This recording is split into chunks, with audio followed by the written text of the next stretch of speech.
100 people stood frozen in that mall cereal aisle, phones out, watching a man die on the cold tile floor. His lips turning blue, his chest still.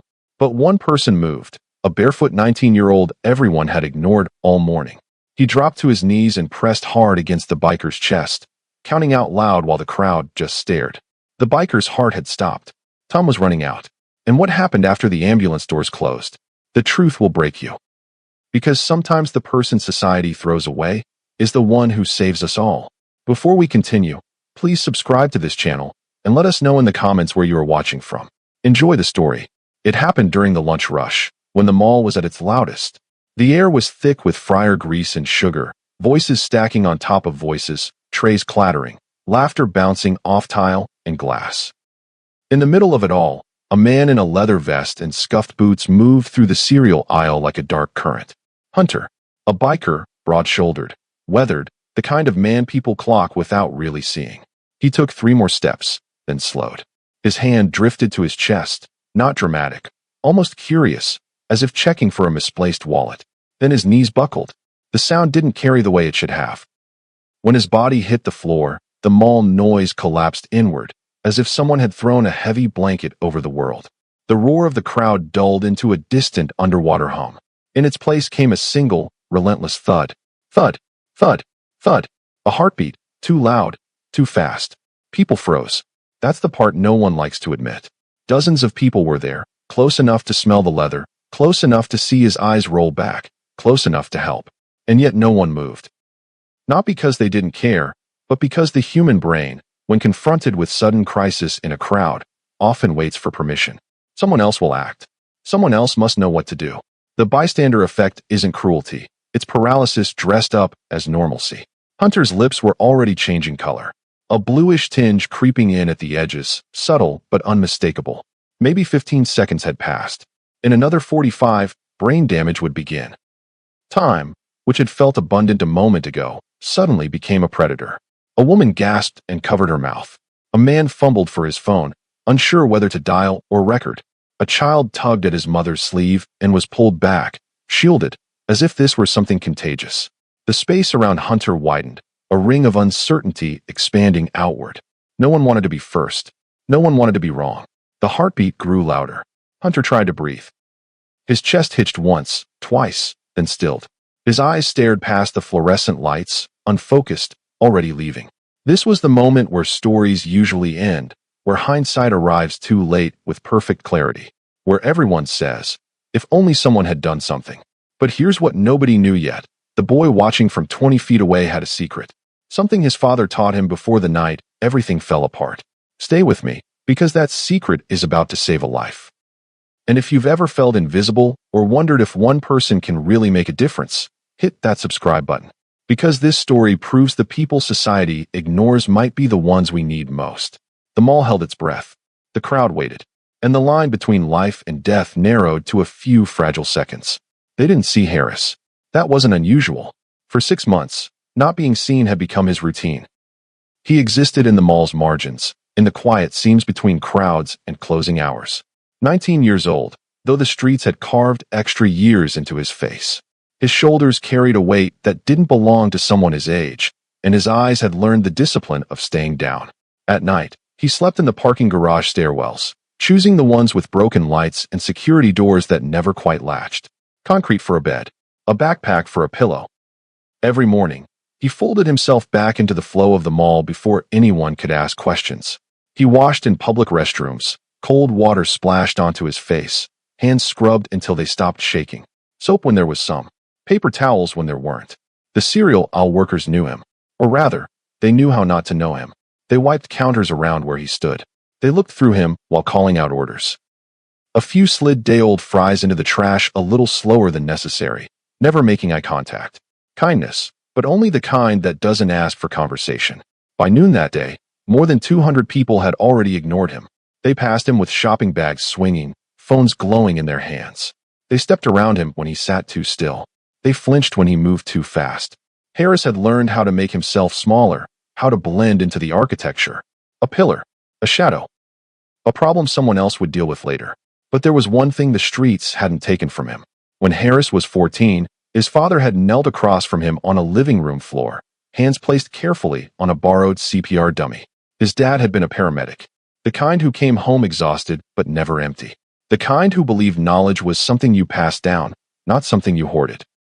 Your hands can bring someone back, son, his father told him, guiding Harris's palms to the center of the chest. Never forget that. Harris didn't forget.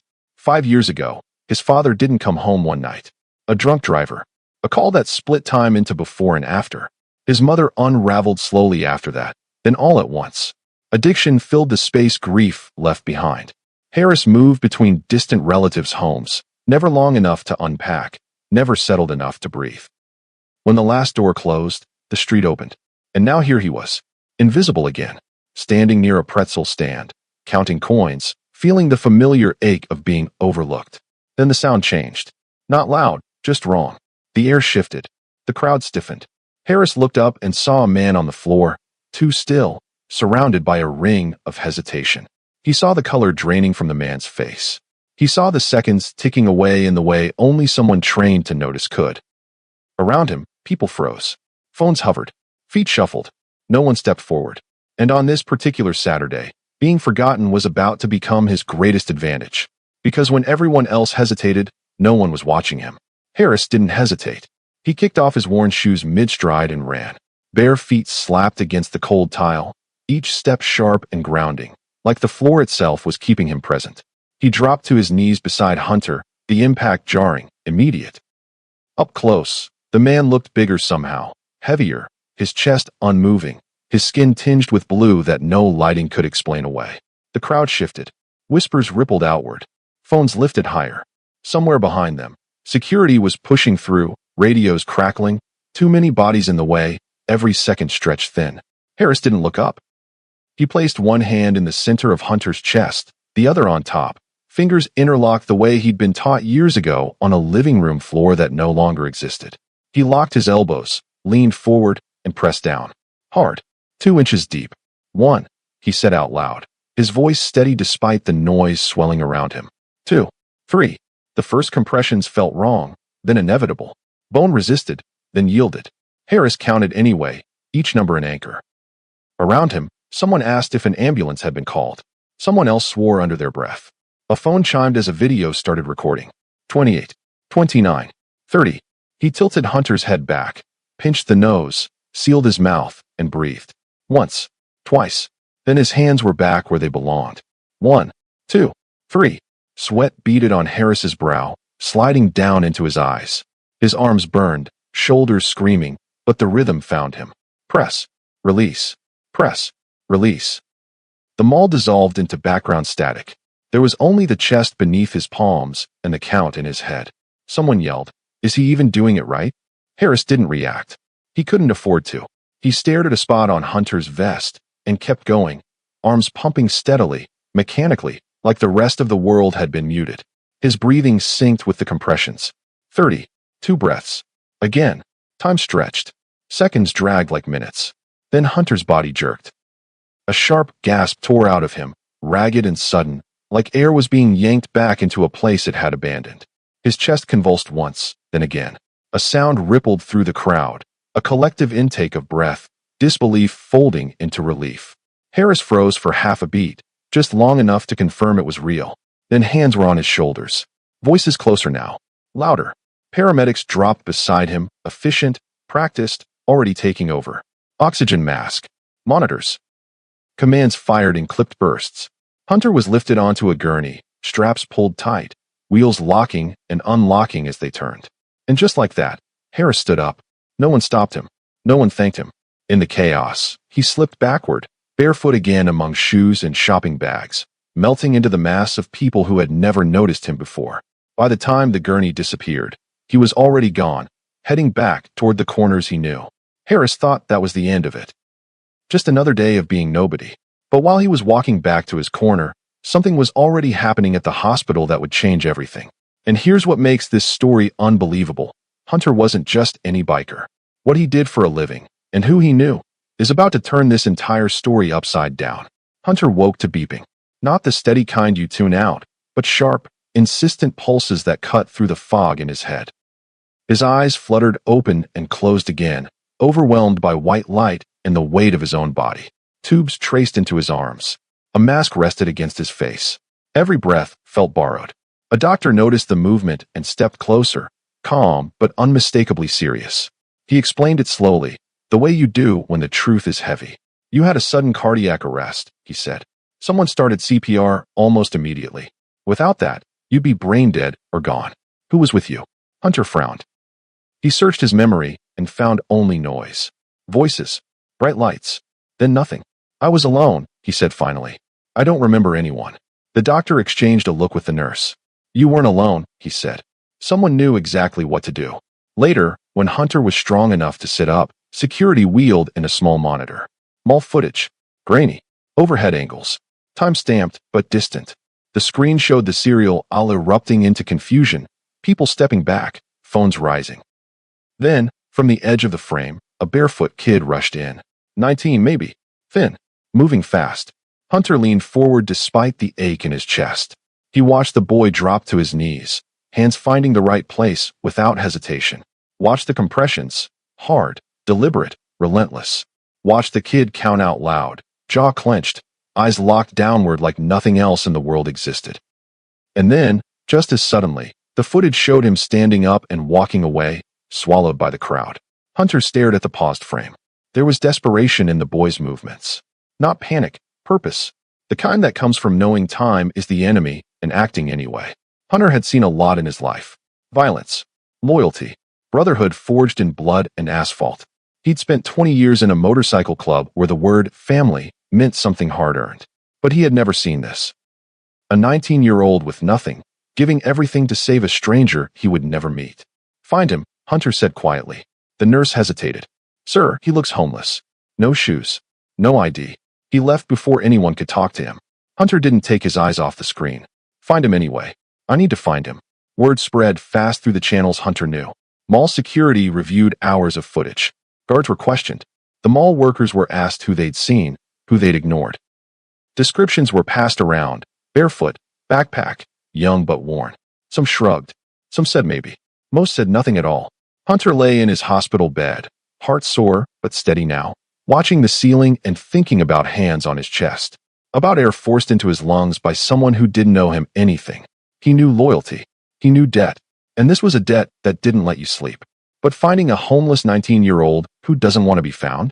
That's harder than you'd think. And the clock was ticking because Harris was about to disappear for good. Hunter didn't search alone.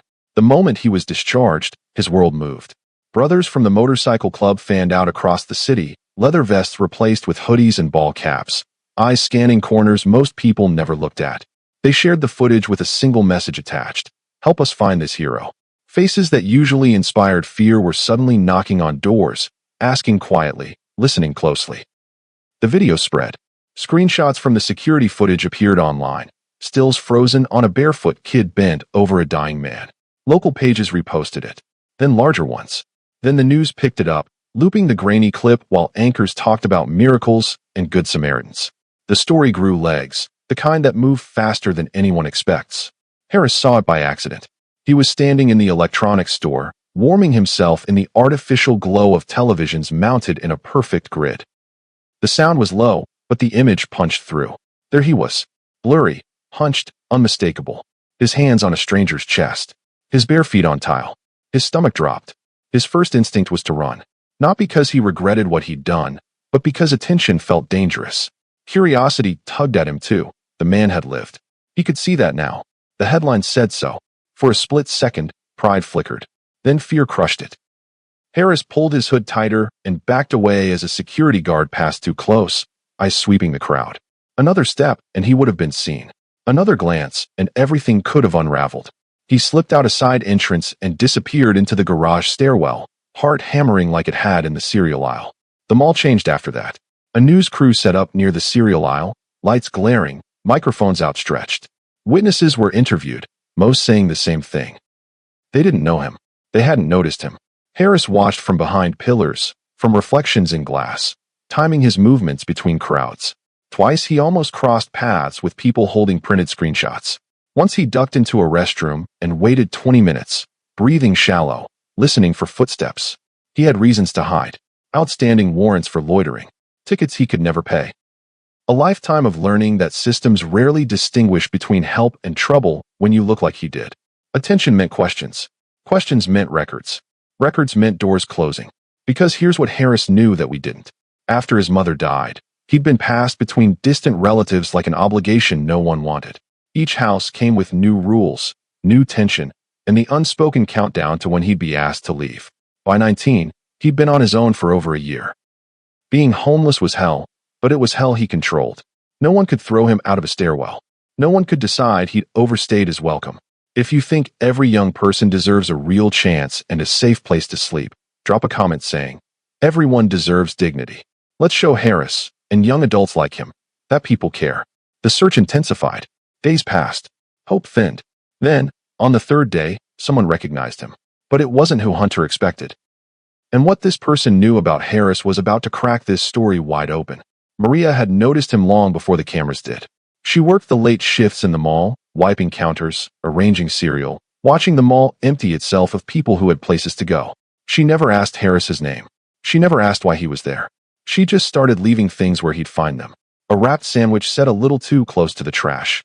A cup filled and forgotten near closing time. Always without eye contact. Always without making him feel small. When she saw the footage on the news, her hands started shaking. She recognized the way he moved. The shoulders. The shoes missing from his feet. She stared at the screen for a long time before picking up the phone and dialing the number at the bottom of the broadcast. When Hunter answered, she spoke quickly, like she was afraid she'd lose her nerve. "I know him," she said. "He sleeps in the parking garage stairwell. Third level, near the broken door." That night, at 11, Hunter walked into the garage alone. The concrete swallowed sound. Fluorescent lights buzzed overhead. He followed the directions until he saw a shape shift in the shadows. A backpack. A thin blanket folded too neatly to be trash. Bare feet pulled back instinctively. Harris bolted. Hunter called out, voice cracking through the echo. "Wait, please. I just want to say thank you." Harris stopped at the stairwell landing, breath ragged, eyes wide, ready to run again. Silence stretched between them, heavy and sharp. "I don't want anything from you," Harris said, words rushed, defensive, rehearsed. Hunter raised his hands, slow, deliberate. "I'm not here to give you trouble. I just needed to find you." Harris didn't answer. He clutched the strap of his backpack like it might disappear. "Why did you do it?" Hunter asked. "You didn't know me." Harris looked away. For a moment, he seemed younger, smaller. "Because everyone else just watched," he said quietly. "My dad taught me, you don't just watch." The words landed harder than any accusation. Hunter's eyes adjusted to the dark. He saw what the cameras hadn't. The wear in the backpack seams. The blanket too thin for the cold. The bare feet on concrete that never warmed. This wasn't a kid passing through. This was survival reduced to essentials. And that's when Hunter understood something that would haunt him. This 19-year-old had saved his life with hands that hadn't held a warm meal in days. With a body that hadn't slept in a real bed in months. He'd given everything to save a stranger who had everything. Hunter swallowed, chest tightening in a way no monitor could measure. He stepped closer, not threatening, just present. "What I say next," he told Harris, "isn't just a thank you." Because Hunter owned something. Something real. Something that was about to solve both of their problems in a way neither of them saw coming. Hunter took a breath and shifted his weight, the concrete cold seeping through the soles of his boots. "I own a motorcycle repair shop," he said. "Been mine for a long time. There's a living space above it. Small. Nothing fancy. It's been sitting empty." Harris didn't respond. He watched Hunter the way you watch a door you're not sure is safe to open. "I've had some health issues," Hunter continued. "Heart problems don't exactly mix well with 12-hour days under a bike. Work's been piling up faster than I can handle it." He paused. "I could use the help. And you could use a place to sleep." The words hung there, fragile. "You could stay there," Hunter said. "No strings. No questions about your past. I don't need explanations." He glanced at Harris's bare feet, then back to his face. "If you want, I can teach you the trade. Wrenches, engines, real work. And maybe, if you're up for it, you could get your GED. Think about what comes next." Harris laughed once, short and sharp, the sound of someone bracing for disappointment. "Why would you do this?" Hunter didn't answer right away. He looked at the stairwell, at the place Harris had carved out of neglect and shadows. Then he met his eyes. "Because you didn't hesitate," he said. "You saw someone who needed help and you moved. That's rare. That's worth everything." Silence stretched between them again, but this time it wasn't sharp. It was uncertain, hopeful in a way that felt almost dangerous. Harris thought of the nights on concrete, the constant hunger, the way being invisible kept him alive but never let him live. He thought of his father's hands guiding his own, years ago, teaching him how to bring someone back. What if I mess it up? Harris asked quietly. Hunter shrugged. Then we deal with it. Together. Harris nodded once. Small, careful, but it was a yes. He didn't smile. He didn't thank him. He just said, I'll try. And that was enough. But accepting Hunter's offer was just the beginning. Because what happened over the next 6 months, nobody could have predicted. Not even them. If you believe in second chances, for both of these men, smash that like button. Because what's coming next proves that sometimes saving someone else is how you save yourself. The first 30 days didn't feel like a miracle. They felt awkward, heavy, uncertain. Harris stood under the shower longer than necessary the first night, letting the water run over him like he was trying to erase months of concrete and cold. The steam filled the small bathroom, and for a moment he just leaned against the wall, breathing, steadying himself. Later, when he lay down in a real bed, his body refused to cooperate. The mattress felt wrong, too soft, too forgiving. He slept in bursts, waking up disoriented, half expecting to hear footsteps or security radios. Trust didn't arrive all at once. It crept in, slow and suspicious. Hunter wasn't at his best either. His body tired easily now, hands shaking sometimes when he pushed too hard. Frustration sat close to the surface. He'd built his life on strength and endurance, and suddenly both felt unreliable. There were days he snapped, days he went quiet, days he stared at an engine longer than necessary, remembering how things used to be. Mornings began with coffee. At first, they drank it in silence, standing on opposite sides of the counter like strangers waiting for permission to speak. Harris watched Hunter move around the shop, slow but precise, the rhythm of someone who'd done this his whole life. He asked questions he didn't expect answers to. Hunter answered anyway. The first lesson was simple. Changing oil. Nothing glamorous. Just hands, tools, and patience. Harris listened closely, repeating steps under his breath. For the first time in a long while, his hands weren't shaking because of fear or hunger. They were steady because they had something to do. Paperwork followed. School enrollment forms. IDs replaced. Waiting rooms that smelled like old carpet and second chances. Hunter sat beside him through it all, quiet but present, a weight Harris didn't know he'd been missing. One evening, as the shop lights dimmed, Harris asked about the heart attack. I didn't take care of myself, Hunter admitted. Thought I was invincible. Thought tomorrow was guaranteed. They talked late into the night after that. About mistakes. About loss. About the strange loneliness that comes from surviving when you don't feel like you're living. Both admitted, in different ways, that they'd been alone too long. It wasn't perfect. Some nights, Harris still slept on the floor out of habit, wrapped in the blanket he'd brought from the garage. Some days, Hunter wondered if he'd made a mistake, if he'd taken on more than his weakened heart could handle. They argued over small things, left words unsaid, tested boundaries without meaning to. But slowly something shifted. Laughter came easier. Silences felt less threatening. The shop began to feel warmer, not because of heat, but because of presence. Meals were shared. Plans were mentioned out loud. And without either of them naming it, something neither had felt in years started growing. Family. Harris took to the work like it had been waiting for him. He learned fast, not just the motions but the reasons behind them. How an engine sounded when something was off. How a bolt felt when it was about to strip. Hunter watched from a few steps back, offering corrections only when necessary, pride sneaking in where frustration used to live. The first solo repair job came on a quiet afternoon. A minor issue. Routine. Harris's hands moved with confidence now, grease under his nails, focus etched into his face. When he finished, he stepped back and checked everything twice, then a third time, just to be sure. The bike fired up clean. Smooth. The sound lingered in the shop like applause. Harris smiled before he could stop himself. Customers noticed. They started asking for the young guy. Not out of charity, but because his work held up. Because he cared. Because he listened. For someone who had spent so long unseen, being trusted felt almost unreal. At night, after the shop closed, Harris spread textbooks across the workbench. GED classes filled his mornings, grease and engines filled his afternoons, and numbers and words claimed his nights. He studied under the same lights where bikes were rebuilt, whispering answers to himself, pushing past the voice that said this wasn't for him. When he passed his first practice test, he stood frozen, staring at the score like it might vanish. Hunter read it twice, then once more, and let out a laugh that surprised them both. They celebrated with takeout eaten off tool carts, grease-stained hands holding paper plates. Plans were made out loud. The official exam. A future that suddenly felt possible. The shop changed too. With Harris taking on more work, jobs moved faster. Customers came back. Word spread. Not just about good repairs, but about the story. The biker who hired the kid who saved his life. People talked about it like a legend, something rare and hopeful in a world that didn't always reward decency. Hunter's health stabilized. He rested when he needed to. Listened when his body spoke. For the first time since the heart attack, he wasn't trying to outrun his limits. He didn't have to. He had help. But here's the thing nobody talks about in stories like this. Transformation isn't a straight line.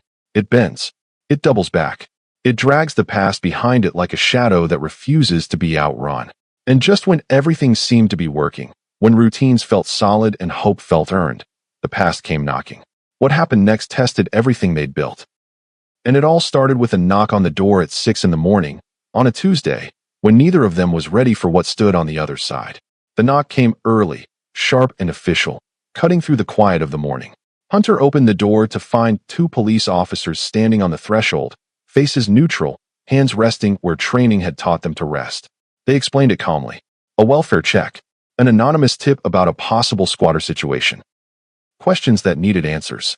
Harris stood frozen at the top of the stairs, heart racing, every instinct screaming to run, even though there was nowhere left to go.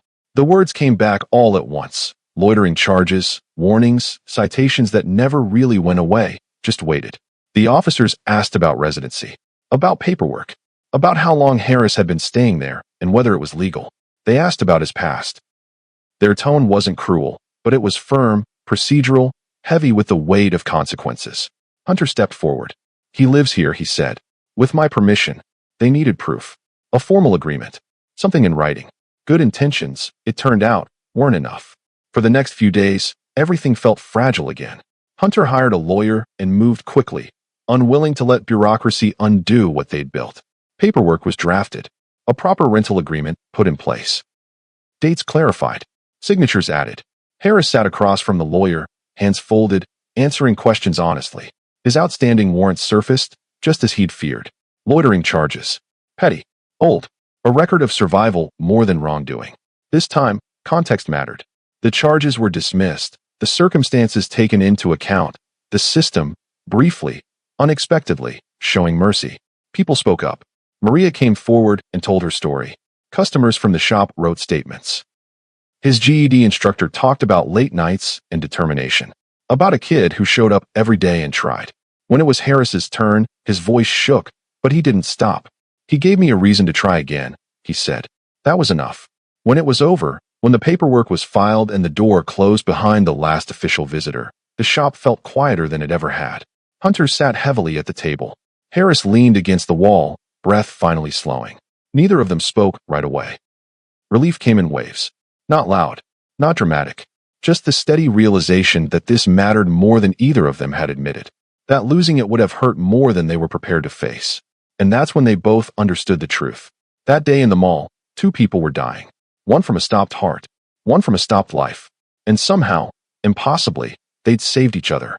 6 months later, the shop hums with life. The doors are open more often now. Engines roll in and out. The workbench is crowded, not with chaos, but with purpose. Harris has his own toolbox, scratched, heavy, earned. His hands move with confidence, muscle memory layered over discipline. Customers trust him, not because of the story, but because of the work. The story just brought them in the door. Harris passed his GED.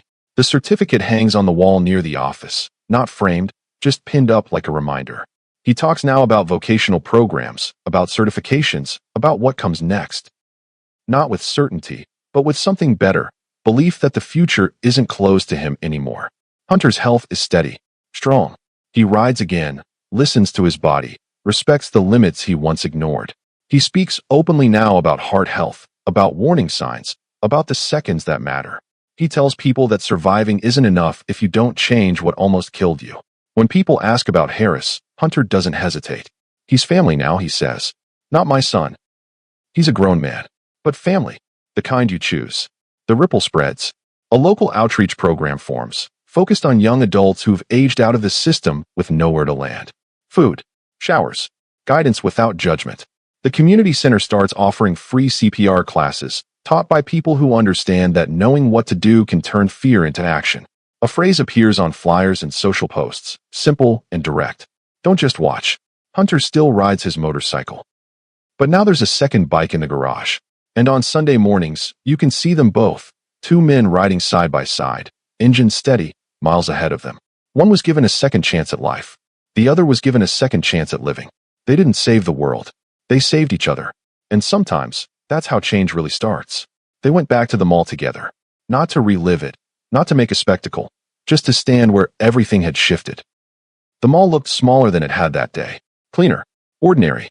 People moved past with goods and conversations, unaware of what had happened on that cold stretch of tile beneath their feet.